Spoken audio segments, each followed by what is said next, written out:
nakarating ho kasi sa komite ng Blue Ribbon na there are certain individuals, may it be a respondent or barangay elected at ang complainant, minsan ay hindi naiiwasan na mag-post sa kanilang mga social media verified accounts. And this is not personal accounts. These are pages na nakaugnay sa kanilang mga barangay, respective barangays, discussing ongoing cases na nasa Blue Ribbon Committee. And this is very much against yung kagustuhan ng komite. Unang-una, pag nakikita nyo po na nagpo-post kami ng Blue Ribbon Committee hearings namin, ay hindi ho namin sinasama ang mga complainant at respondent sa mga photos na nilalabas namin sa aming mga social media. Why?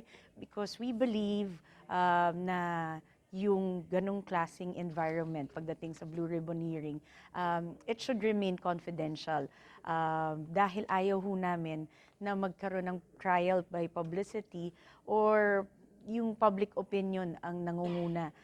Yun po ang iniiwasan namin because at the end of the day, ang Blue Ribbon Committee muna ay gumagawa ng mga clarificatory hearings para desisyonan kung meron ba talagang kaso ng need ng further investigation. So, yung mga pagpo-post po ng mga nangyayari sa loob ng committee hearing ng Blue Ribbon ay dinidiscourage namin kasi nga normally ang magiging basihan yan ay ang pagkuha ng simpatya o mga unnecessary comments na nangyayari patungkol dun sa Blue Ribbon or sa kaso na ongoing pa siya na hindi pa naman talaga nabibigyan ng tamang desisyon.